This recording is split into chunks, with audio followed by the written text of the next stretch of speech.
भारतीय जनजीवन में देश की अन्य नदियों की अपेक्षा पापहारी गंगा का विशेष महत्व है। वैदिक वांग्मय एवं धर्म ग्रंथों में गंगा की महिमा का यशोगान करते हुए उसे पाप नाशनी और मोक्षदायिनी कहा गया है। गंगा को ब्रह्मा, विष्णु, महेश की प्रतिमूर्ति एवं चारों वेदों का स्वरूप माना जाता है। मत्स्य, स्कंद, ब्रह्म आदि पुराणों में गंगा के देवी गुणों का मुक्त कंठ से वर्णन किया गया है। इस कली काल में गंगा अपनी पवित्रता और दिव्यता के लिए प्रसिद्ध है। इसी कारण कहा गया है, गंगे तौ दर्शनात् मुक्ति, अर्थात गंगा का दर्शन मात्र ही मोक्षदायक है। भगवत पाद शंकराचार्य का भी कथन है कि कलयुग के वे पाप जो यज्ञ, दान, तप तथा ज्ञान से नष्ट नहीं होते, वे गंगा की पवित्र जलधारा का दर्शन करने से विनष्ट हो जाते हैं। गंगा शिव स्वरूपिणी और हरिवल्लभा है। इसके दर्शन से अशिव और अमंगल का क्षय हो जाता है। तीर्थराज प्रयाग में तो गंगा मानव मात्र के लिए स्वर्गारोहण हेतु सोपान तुल्य है।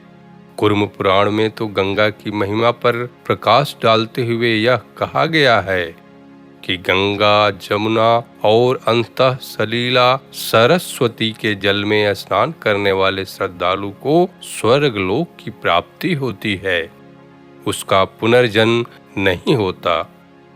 विष्णु पुराण में कहा गया है कि सित और असित नदियों का जल देवताओं को भी दुर्लभ है। उनके संगम में स्नान करने वाला व्यक्ति ईश्वर को प्राप्त करता है।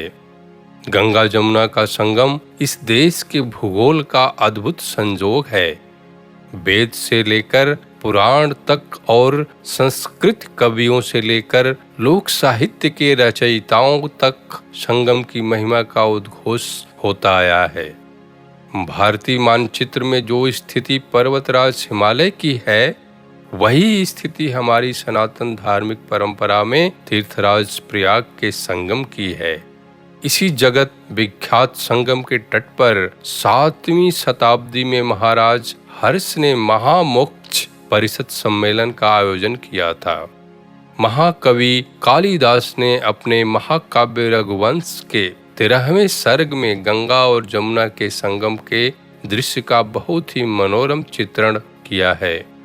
समुद्र की पत्नियों गंगा और जमुना नदियों की जलधारा के इस संगम में पवित्र मन से जो स्नान करता है, उसको बिना तत्व ज्ञान के ही मोक्ष मिल जाता है। मृत्यु के बाद फिर जन्म नहीं लेना पड़ता। योग और ज्ञान से जो मुक्ति मिलती है, वह मुक्ति इस संगम में स्नान करने से ही संभव है।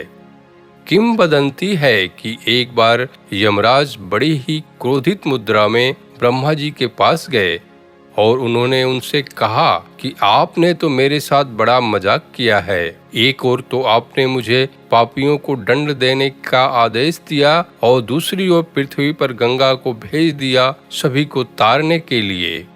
अब आप या तो उसे अपने कमंडल में भर लीजिए अथवा मुझे मेरे पद से विमुक्त कर दीजिए। गंगा केवल हिंदू धर्मावलंबियों के लिए ही श्रद्धा की पात्र नहीं रही है, अपितु उसकी गुणवत्ता के वशीभूत होकर दिल्ली के अनेक बादशाह भी उसको आदर की दृष्टि से देखते थे। इतिहास इस बात का साक्षी है कि सुल्तान मोहम्मद तुगलक अपने निजी उपयोग के लिए प्रतिदिन गंगा जल का एक भरा हुआ कलश दौलताबाद मंगाता था। हालांकि उसके पास वहां पहुंचने में 40 दिन का समय लग जाता था।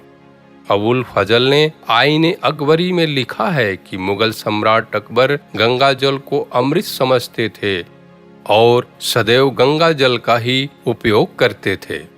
फ्रांसीसी यात्री वर्नियर ने भी लिखा है कि बादशाह औरंगजेब नियमित रूप से गंगा जल का प्रयोग करता था।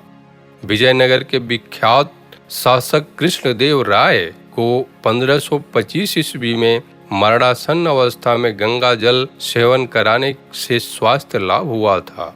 बौद्ध परंपरा भी गंगा को पवित्र मानती है। भूटान युद्ध के अंत में तुलसी लामा ने वारेन हेस्टिंग्स के पास दूत भेजकर गंगा तट पर भूमि मांगी थी। उसने वहां एक मठ एवं मंदिर बनवाया था। इस प्रकार स्पष्ट है कि भारतीय संस्कृति की प्रतीक जाह्नवी चिरकाल से जनमानस को मंत्रमुग्ध करती आई है।